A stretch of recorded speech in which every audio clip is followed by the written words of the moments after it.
Des barracudas aux dents tranchantes. Un pacu! Des mâchoires géantes. C'est un instrument de torture. Des grands requins blancs aux mâchoires meurtrières. Et sur l'Amazone, un prédateur au croc acéré. Regardez-moi ça! Quel poisson magnifique! Et ses dents gigantesques! Incroyable! Des poissons vampires pourvus de grandes dents. Que ce soit pour la science, l'excitation ou simplement pour se nourrir, certains sont prêts à vivre des expériences extrêmes face à des poissons. Voici les capitaines crochets.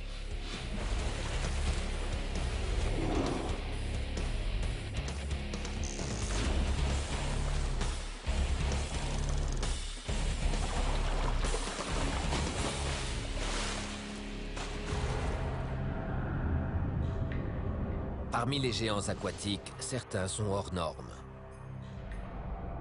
Beaucoup d'espèces peuvent tuer, mais peu possèdent une mâchoire sertie d'armes meurtrières. Ces monstres déciment leur proie à l'aide de couperets, de pinces et de couteaux. Qui sont ces prédateurs à grandes dents et comment parviennent-ils à survivre? Lorsque les pêcheurs et les aventuriers les affrontent, c'est le combat ultime de l'homme contre le poisson aux dents affûtées.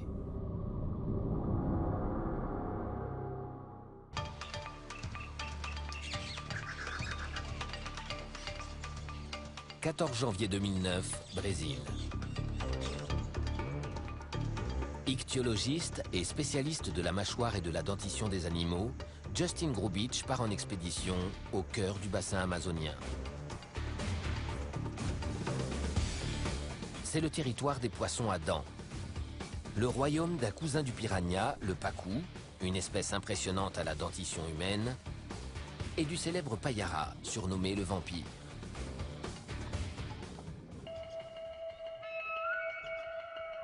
Justin, biologiste marin expérimenté, veut collecter des empreintes dentaires sur des spécimens vivants dans leur habitat d'origine afin de montrer comment ces prédateurs survivent en s'adaptant à une chaîne alimentaire variée.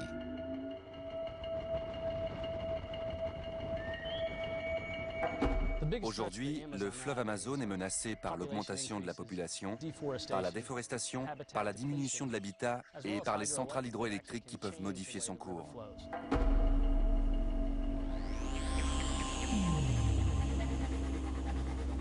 Pour la première étape de son périple dans la jungle, Justin a choisi le pacu, un proche parent du piranha qui possède une caractéristique effrayante. Ses dents ressemblent à celles de l'homme.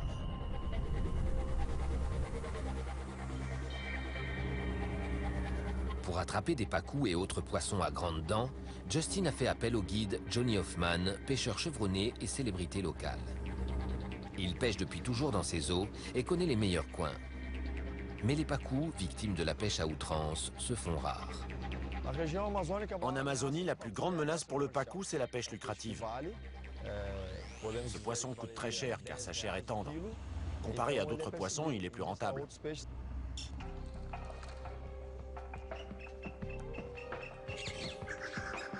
Justin lance sa ligne.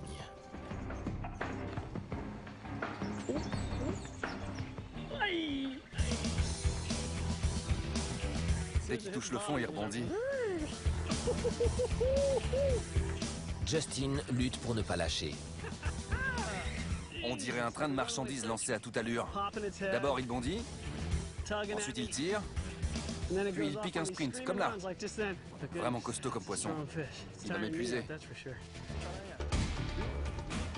Le poisson se débat et lutte désespérément.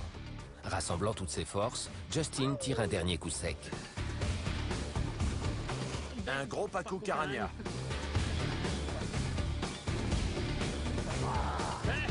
Bonne prise. C'est l'heure de faire connaissance avec ce singulier poisson aux belles dents. L'exploration de la cavité buccale de ce vampire d'eau douce n'est que la première étape et marque le début de l'expédition. Afin d'étudier le mécanisme des morsures de poissons, Justin et Johnny vont s'enfoncer plus loin dans la jungle amazonienne. Au cours de leur périple, découvriront-ils un monstre aux mâchoires encore plus redoutables, surnommé le poisson vampire?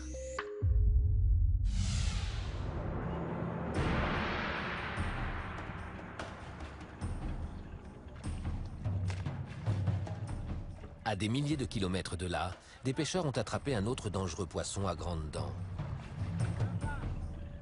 Les légendes africaines le décrivent comme un monstre à taille humaine, détruisant tout sur son passage. Le poisson-tigre Goliath. Peu de pêcheurs tentent de le capturer et rares sont ceux qui y parviennent. Le poisson-tigre Goliath est originaire du Congo, un territoire peuplé de monstres aquatiques où les plus petits sont vite dévorés. Féroce, sanguinaire et carnivore, le Goliath peut peser jusqu'à 40 kg. Difficile à capturer, ce poisson reste assez méconnu. Certains biologistes pensent qu'il peut mesurer jusqu'à 2 mètres de long et peser jusqu'à 70 kg grâce à ses mâchoires meurtrières. Les mâchoires et la dentition du poisson-tigre Goliath indiquent clairement que c'est un piscivore, un gros mangeur de poissons. Ses dents acérées et sa mâchoire peuvent facilement déchiqueter ses proies. Le poisson-tigre Goliath fait partie de l'ordre des characidés, tout comme le célèbre piranha. C'est un ordre de poissons très ancien et qui a évolué depuis des millions d'années. Tout comme le piranha, mais à plus grande échelle, le poisson-tigre Goliath a une gueule taillée comme celle d'un ours. Dans la chaîne alimentaire compétitive du fleuve Congo, c'est ce qui lui permet d'attaquer et de capturer de belles proies.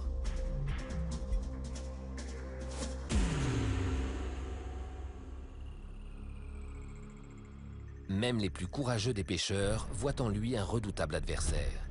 Pour l'un d'entre eux, cependant, sa capture est devenue une obsession.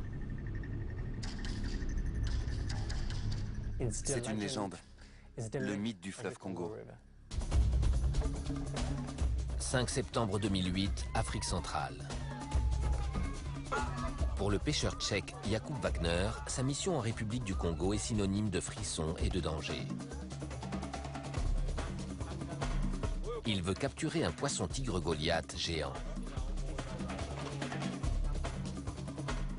J'ai fait une liste des 23 plus grandes espèces de géants aquatiques et je parcours le monde pour les capturer.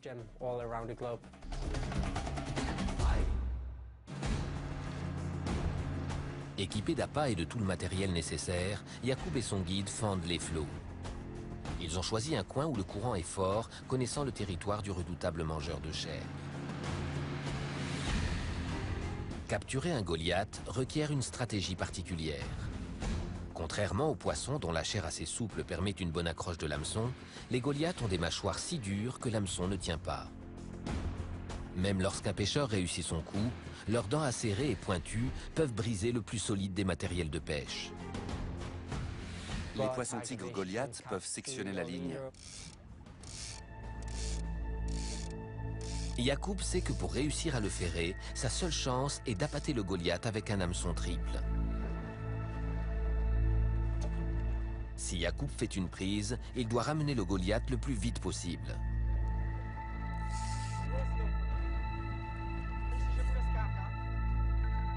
Sur le fleuve, les heures et les jours s'écoulent sans succès. Loupé! La ligne se fait plus légère. Et pour cause, il ne reste que la moitié de l'appât et les hameçons sont intacts.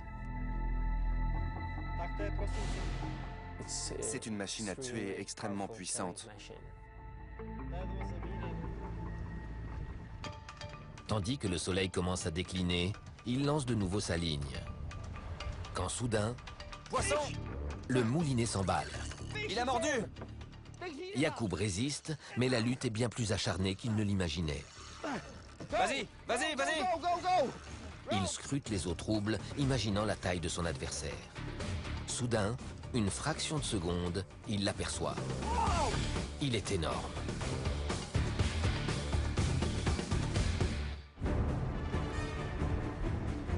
Tirant le Goliath de toutes ses forces, Jakub livre une bataille acharnée. Je l'ai!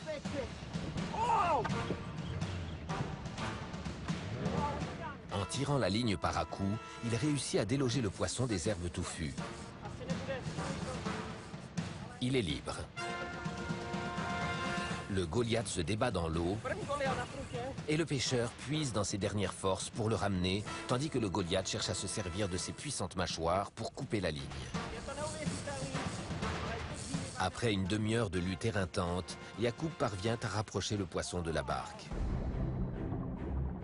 Le défi avec un tel monstre aux dents pointues consiste surtout à le hisser à bord. Je voulais pas le perdre. C'était mon premier poisson tigre Goliath.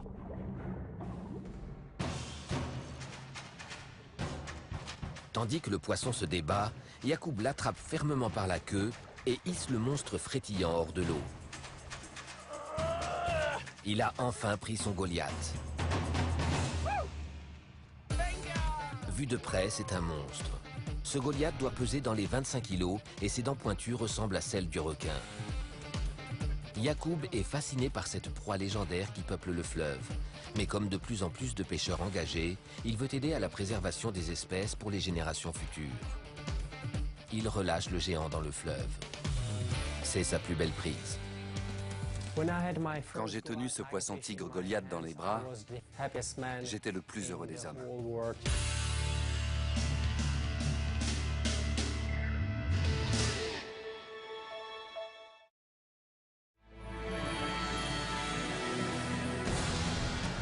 Parmi les monstres aquatiques pourvus de dents, il existe un chasseur sans égal, le grand requin blanc. Ces super prédateurs possèdent 50 dents tranchantes et pointues et leur mâchoire inspire davantage de peur et de respect que n'importe quelle autre créature. Ces mâchoires immenses sont vraiment impressionnantes à voir. Elles renferment un véritable arsenal. C'est le plus grand prédateur. Quelle évolution a connu ce grand prédateur? De récentes recherches évoquent un ancêtre redoutable.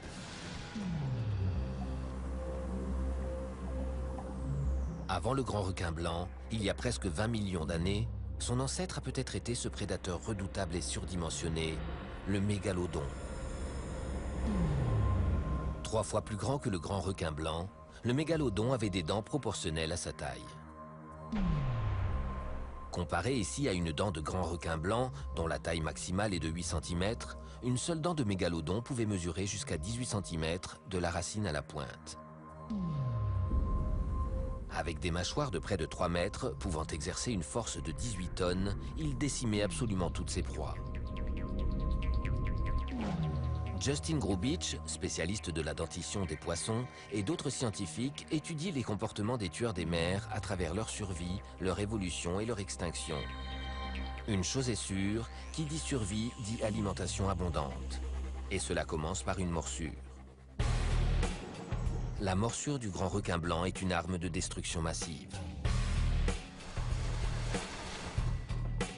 Et ces gros poissons sont couverts de dents.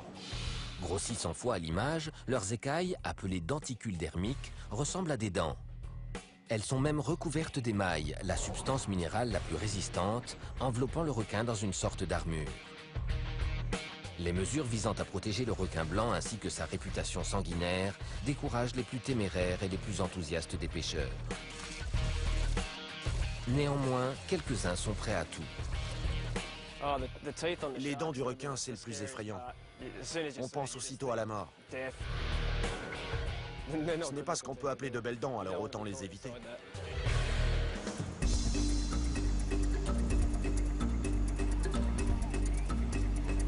25 septembre 2005, côte Est, Australie. Glenn Connell, David Smith et Chris McLean rejoignent leur coin préféré pour pêcher le mérou. Mais un récent afflux de requins leur fait changer de programme. Comme on s'était fait mordre à plusieurs reprises, on a opté pour la pêche au requin.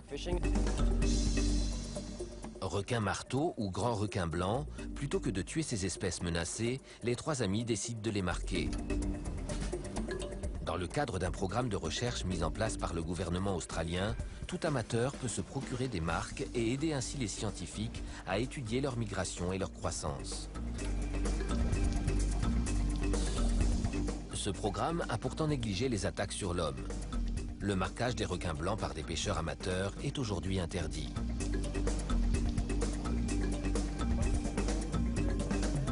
Les trois amis vont essayer une nouvelle expérience en l'appâtant depuis la plage avec leur voiture. Mais lancer l'appât si loin relève de l'exploit. On n'arrivait pas à lancer les appâts au-delà des rouleaux. Et toutes nos tentatives se soldaient par un échec. Ils optent alors pour un plan risqué. Aller déposer l'appât en surf. Allez, attrape ta planche.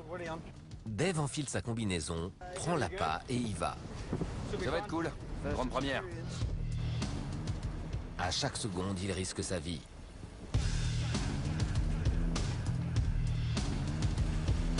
S'aventurer sur le territoire des requins est extrêmement dangereux. Vu de dessous, un surfeur ressemble à la proie préférée du prédateur, le phoque. Pour l'heure, la meilleure stratégie de défense de Dave est de garder ses orteils hors de l'eau. Moins il y aura de parties de mon corps dans l'eau, moins ils auront à manger. Dave jette l'appât dans l'eau et regarde en direction de la plage. Au bord, Chris sent presque aussitôt quelque chose s'emparer de l'appât et d'étaler. Il a l'air costaud et Dave est dans l'eau. Chris prend peur. L'endroit grouille de requins affamés. Retenant son souffle, il guette des ailerons de requin à la surface de l'eau où une soudaine attaque. Il lutte pour ramener le monstre, tandis que Dave se hâte de regagner le rivage. Par miracle, Dave revient indemne. Dave est sain et sauf. De son côté, Chris résiste. Tirant de toutes ses forces, il ramène centimètre par centimètre sa proie vers le bord. À tout moment, le requin peut se libérer ou entraîner Chris dans l'eau. Quand on prend un requin de cette taille, on est prêt à tout. Rien ne peut nous arrêter. Il est à 3 mètres du bord. Les trois amis ont tout prévu. Ils prennent leur siège spécial combat conçu pour la voiture. Glenn l'attache sur le capot de la Jeep et Chris s'y installe pour poursuivre sa mission. Mais le prédateur n'est pas prêt de se rendre. Chris lutte de toutes ses forces, mais il se sent fléchir. Aussitôt, Glenn prend le volant pour se lancer à sa poursuite.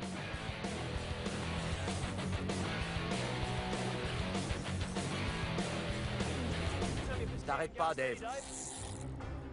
Canne à pêche contre requin, le combat est inégal. Chris a le corps tout engourdi. Dans un ultime et pénible effort, il parvient à ramener le requin vers le bord. Et quelle n'est pas leur surprise. Alors, c'est un requin marteau? Ou un grand requin blanc? En tout cas, il est énorme. C'est un grand requin blanc et il est vivant. Quand on a réalisé que c'était un grand requin blanc, ça nous a, comme qui dirait, paralysés. On ne savait pas quoi faire. Chris prend alors son matériel de marquage. Mais marquer une telle bête peut réserver des surprises. Pendant que ses compagnons tiennent le requin, Chris retire délicatement l'hameçon à l'aide d'un petit marteau, puis Dave place la marque au niveau de la nageoire dorsale. Il faut faire vite. Pour sauver le requin, ils doivent le remettre à l'eau sans risquer de se faire tuer. Chris et Glenn le retournent doucement. Ils doivent agir avec prudence et éviter tout geste brusque qui risquerait de provoquer la colère de l'animal. Une dernière poussée, le requin est dans l'eau et s'éloigne rapidement. Marqué, relâché. Mission accomplie.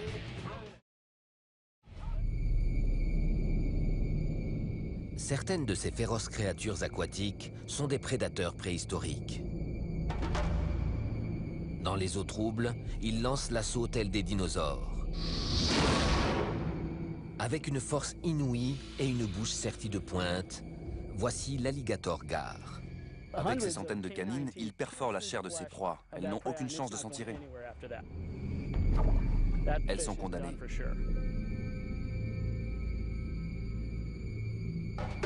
L'alligator gar est bel et bien une créature primitive.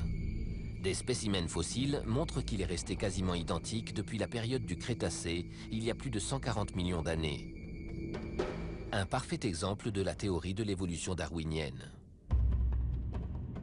Pouvant atteindre 3 mètres de long et peser jusqu'à 135 kg, l'alligator gar possède un museau allongé pourvu de petites dents acérées et, plus impressionnant encore, d'une rangée centrale de dents plus longues.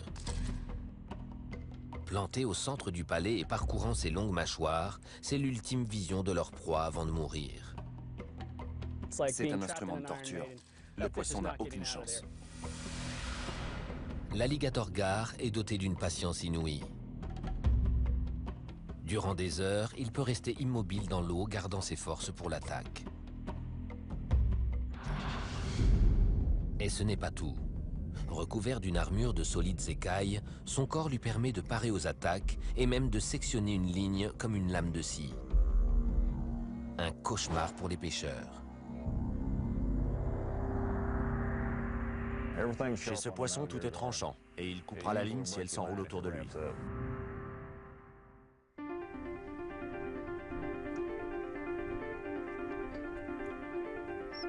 25 février 2006, comté de Love, Oklahoma. Sur la rivière Rouge, les hivers sont rudes. Les pêcheurs qui affrontent ces eaux glacées sont avides de sensations fortes. Peu de gens peuvent attraper un poisson de 45 kg dans l'Oklahoma.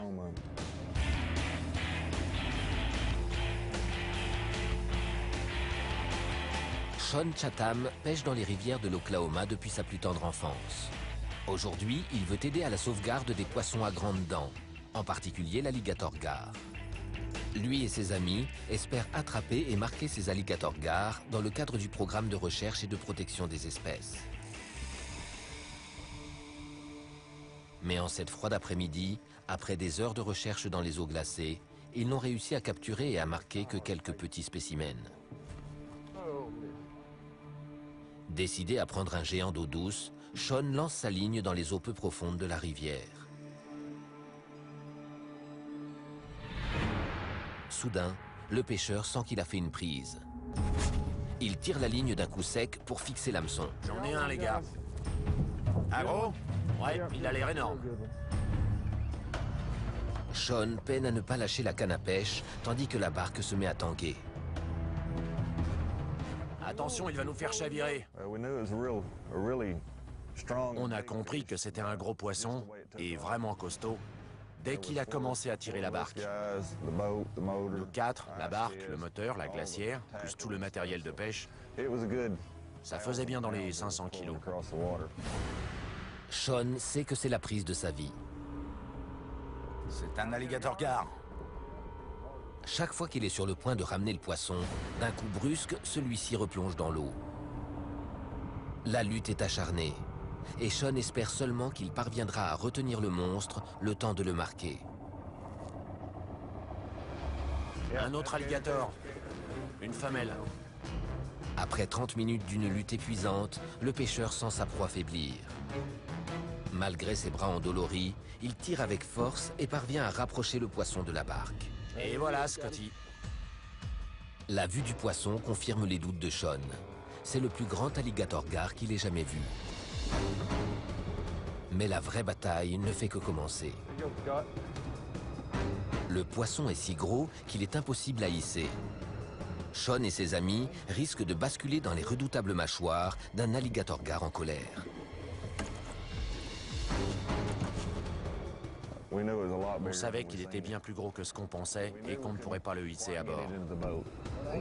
L'embarcation gagne la rive et Sean saute à terre, tirant le poisson vers les abords boueux. Vas-y, Sean, tire! Le pêcheur est menacé par les plus effroyables des mâchoires. Le moindre faux pas peut l'entraîner dans la rivière et lui faire perdre sa proie ou pire encore.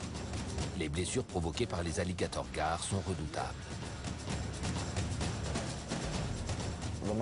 Sa bouche est tranchante, sa mâchoire est tranchante et même ses écailles sont tranchantes. Les amis de Sean viennent à la rescousse. Ensemble, ils tirent leur énorme prise sur la rive.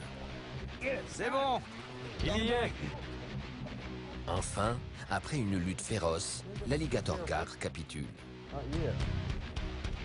Super, beau boulot! Bien joué, les gars! Avec plus de 2 mètres de long et près d'1 mètre de large, l'alligator gar paraît gigantesque par rapport aux pêcheurs et tous doivent s'y mettre pour le tenir. La balance indique 84 kilos, un nouveau record pour l'État de l'Oklahoma. L'alligator gar, épuisé, n'a malheureusement pas survécu à cette prise. Mais Sean veut poursuivre le marquage et la remise à l'eau afin d'aider à la préservation d'une espèce primitive qui lutte pour sa survie.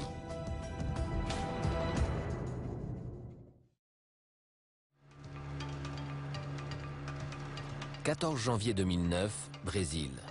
Sur l'Amazone, territoire du poisson à grandes dents, l'ichtyologiste Justin Grubich et son guide Johnny Hoffman ont attrapé un puissant pacou. Belle prise.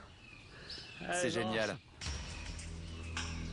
Proche parent terrifiant du piranha, le célèbre pacou est une machine à broyer. Ses 2 rangées de dents solides et serrées saisissent les aliments tandis que les muscles épais de ses mâchoires sont d'une force titanesque. Les pacous sont des frugivores. Ils se nourrissent de fruits et de noix.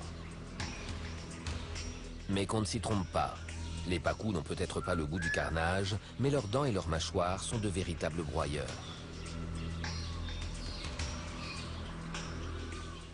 Leurs dents présentent de nombreux points de contact, ce qui génère assez de force pour ce type d'aliment. Tout comme les mâchoires qui transmettent énormément de force aux dents. Ça a créé de très fortes pressions sur chacun de ces petits ciseaux, et c'est ce qui leur permet de manger des aliments aussi durs.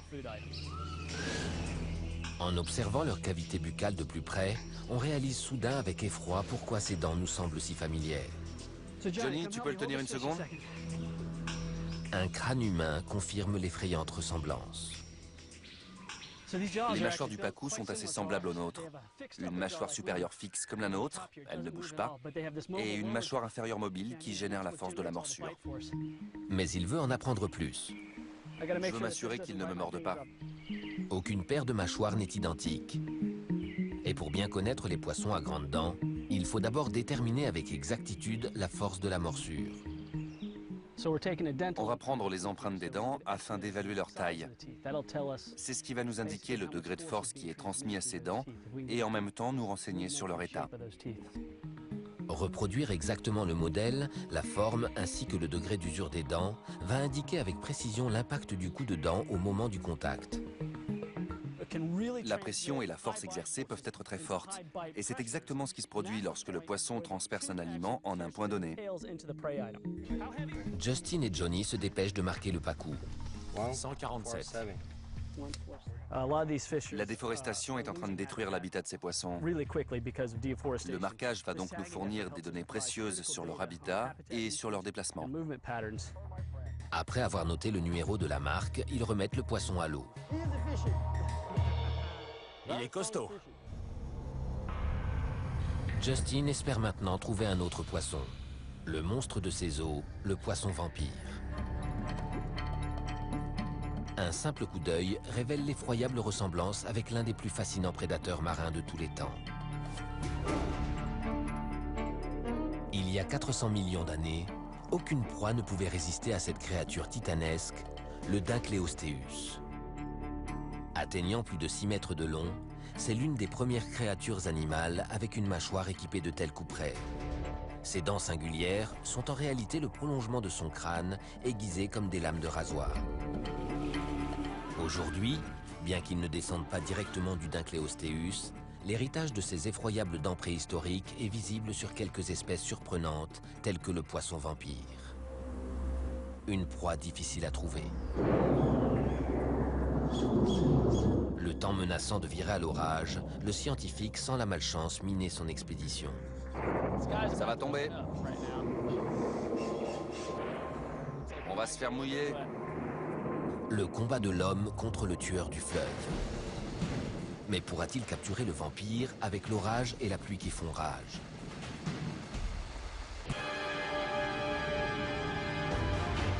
Dans l'univers des monstres marins à dents, c'est la terreur éclair.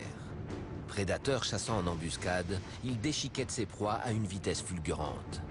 Si vorace qu'on le surnomme le chasseur impitoyable. Voici le barracuda. Le barracuda attaque en 1/100e de seconde. C'est ultra rapide. L'œil humain distingue 30 images par seconde, donc on a à peine le temps de le voir. Véritables tueurs nés, les bébés barracudas sont livrés à eux-mêmes. Leurs prédateurs de parents ne se soucient guère de les couver. Pour se protéger, les jeunes barracudas forment des groupes. Mais une fois atteint l'âge adulte, ils préfèrent évoluer en solitaire.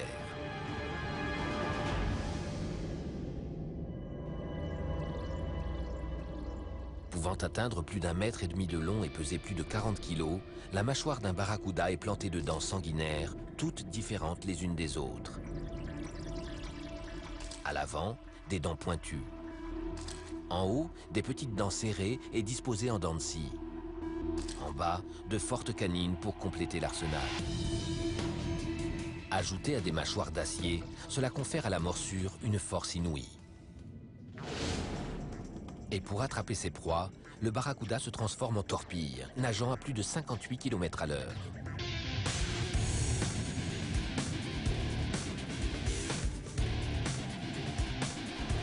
Pour un pêcheur, tout cela en fait un poisson redoutable, vorace et dangereux, quasiment impossible à attraper. Le barracuda est un vrai prédateur, grand, rapide. C'est un poisson très intéressant.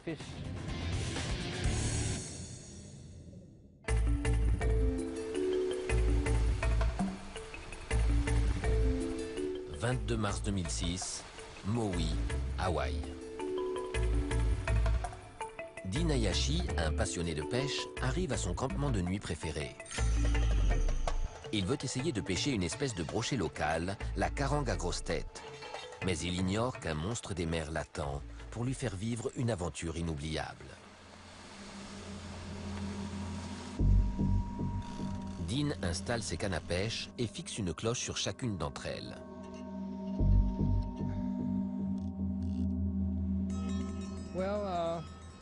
Les cloches doivent être lourdes et très fortes pour pouvoir nous tirer du sommeil. Pour passer le temps, Dean se prépare à dîner. Rien ne mord. Il décide alors d'aller se coucher.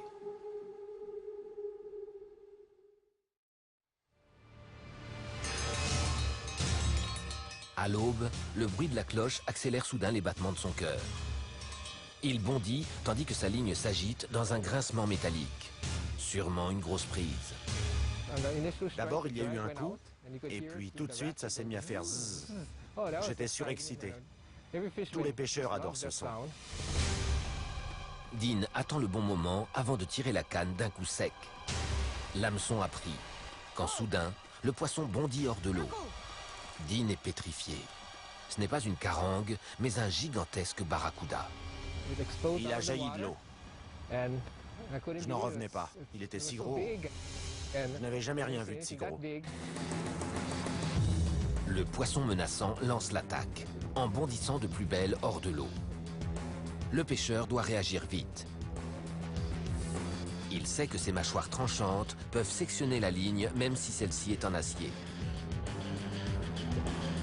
Je n'arrêtais pas de répéter « Ne coupe pas ». Mes amis n'allaient jamais me croire. Dean a une plus grande crainte encore. Si proche du bord, la ligne risque de s'agripper quelque part. Pour empêcher cela, il doit se poster en hauteur.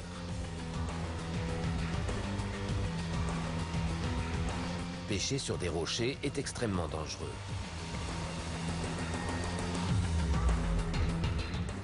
Sur les rochers, avec les vagues, régulièrement des types tombent et se font très mal. Usant de toutes ses forces pour rembobiner la ligne, les bras meurtris, Dean parvient à rapprocher le poisson du bord. Il est encore plus gros qu'il ne l'imaginait. Dean est épuisé et l'endroit est désert. Il sent ses forces le lâcher. Il sait que sa seule chance est de tenir le coup jusqu'à ce qu'une belle vague ramène le poisson vers lui. J'ai attendu, j'étais vidé, et puis une vague l'a ramené. Dean se hâte de tirer la ligne. Mais avec un barracuda, mieux vaut garder ses distances si l'on veut éviter d'y laisser ses doigts. Il y avait encore 2 mètres de fil et bien sûr j'ai attrapé le fil. Pas question d'approcher ses dents. Il tire une dernière fois et c'est gagné. Il l'a eu. Le poisson colosse mesure plus d'1,80 m et pèse 50 kg. Un nouveau record pour Hawaï. Selon une méthode artistique et traditionnelle japonaise appelée Gyotaku, Dean a fait reproduire l'empreinte du poisson. J'ai accroché le tableau chez moi. C'est une expérience inoubliable.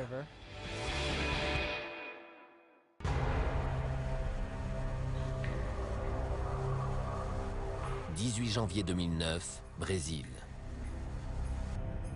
Alors que la mission touche à sa fin, Justin recherche le monstre de ses eaux, le payara ou tétravampire. Il a la faculté d'ouvrir très grand les mâchoires et peut dévorer des proies plus grosses que lui. La bouche du paria est donc extrêmement dangereuse. Les empreintes dentaires du tétravampire serviront à Justin à démontrer la capacité de ses prédateurs à s'adapter à une chaîne alimentaire variée. L'expédition rejoint un lieu isolé près de la frontière du Mato Grosso, le territoire du payara. Les nuages noirs et le tonnerre ne présagent rien de bon. Car même si les payaras préfèrent les eaux à fort courant, en dénicher un dans les remous provoqués par l'orage est quasiment impossible. Le payara doit son surnom de vampire à la paire de poignards plantés à l'avant de sa mâchoire inférieure. L'avantage de ces longs crocs pointus, lorsqu'ils se déplacent, c'est qu'ils vont accroître leurs chances d'embrocher des proies sur leur passage. Recouvertes d'émail, la substance minérale la plus dure, ces lames meurtrières se dissimulent dans 2 orifices présents le long de la paroi crânienne du payara. Un payara ne dégaine ses sabres tranchants que s'il est certain de tuer. Et tout dans sa morphologie, de la tête à la queue, en passant par sa gueule fuselée, indique que c'est un prédateur particulièrement vorace. Le payara a une mâchoire étroite et un corps allongé parfaitement adapté pour se déplacer dans les eaux rapides du fleuve.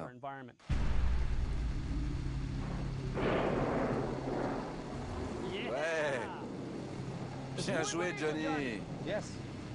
Avec le violent orage qui gronde et aucun payara en vue, Johnny propose une alternative. Un coin de pêche secret, situé à 50 km de là, au cœur de la jungle. Les hommes vont passer la nuit au campement avant d'affronter leur dernière et leur plus difficile épreuve.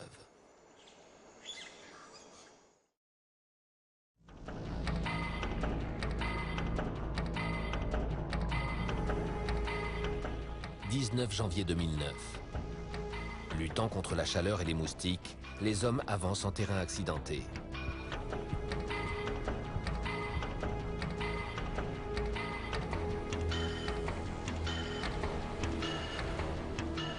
Après une longue marche en amont du fleuve, le groupe arrive à la fin de la jungle amazonienne, là où le fleuve bouillonne de dangereux rapides. Je suis pas un spécialiste, mais ces rapides doivent être de classe 3 ou 4. Et les payaras adorent quand le courant est très fort.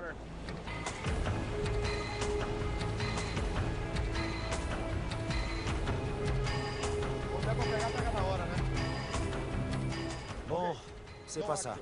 La marche dans la forêt, c'était super dur. Il n'y a pas l'air d'y en avoir, donc on va aller encore plus en amont du fleuve, à un endroit où le débit d'eau est encore plus intense.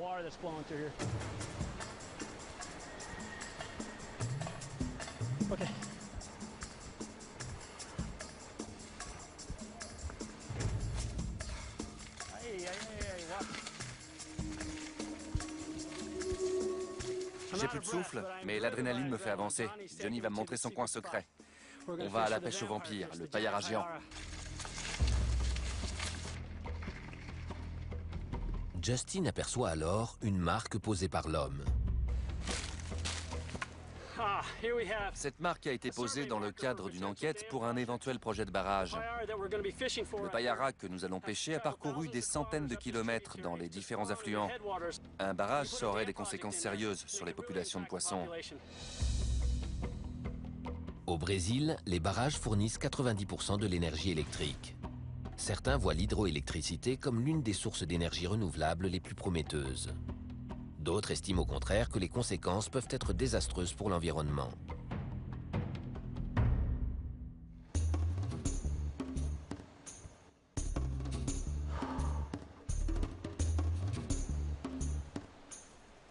L'équipe presse le pas pour rejoindre sa destination finale, les rapides de Setequedas. C'est ici? Ces eaux au débit ultra rapide et puissant sont comme une autoroute pour les poissons et surtout un terrain de chasse privilégié pour le tétravampire. La partie de pêche peut commencer. Les payaras sont des chasseurs zélés. Pour les appâter, il ne suffit pas de jeter de la nourriture dans l'eau.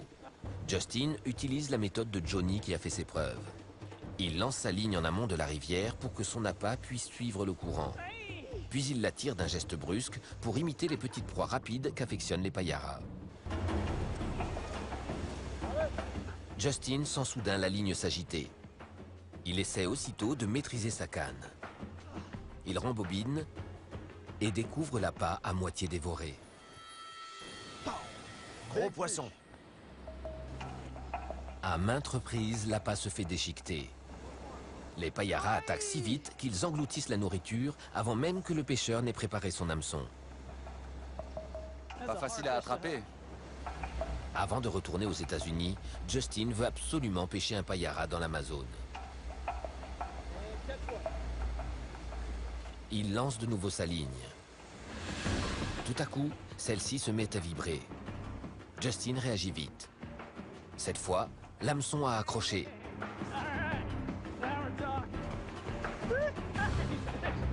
Luttant contre les courants, Justin agrippe la canne à pêche. Il sait qu'à tout moment, le poisson peut bondir hors de l'eau et réussir à expulser l'hameçon de sa bouche. Puis, alors qu'il tente d'attirer le poisson vers les rochers, Justin découvre avec effroi que le poisson se dirige vers lui. Si la ligne vient à frotter contre les rochers, elle pourrait casser. Attention, attention! Justin change de place et manque de s'emmêler dans la ligne de Johnny. Oui, oui, oui.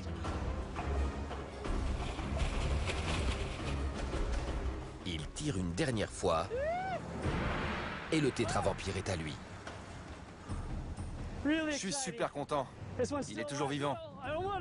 Faut pas que j'approche mes mains trop près de sa bouche. Il pourrait carrément me les embrocher avec ses sabres.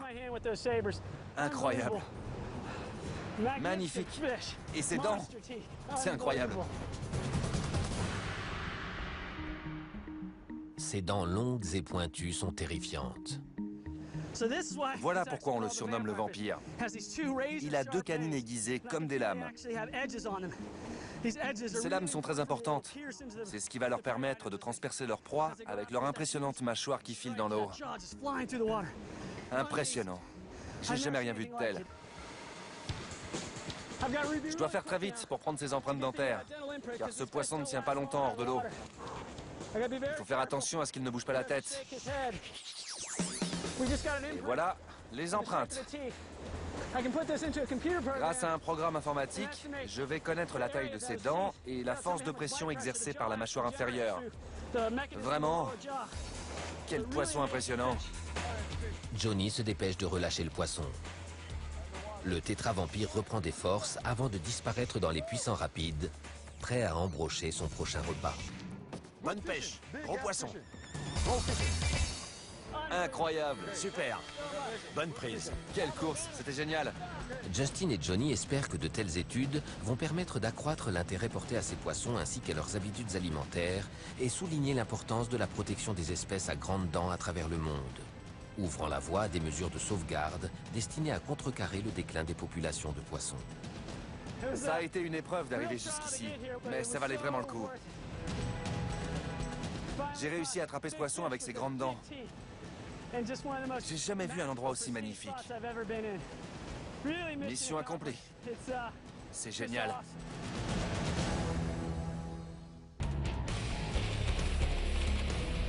Des poissons aux dents de vampire.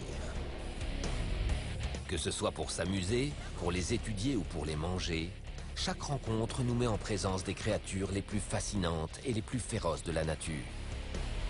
Capables de dévorer avec des bouches conçues pour tuer, ce sont les poissons monstres à grandes dents.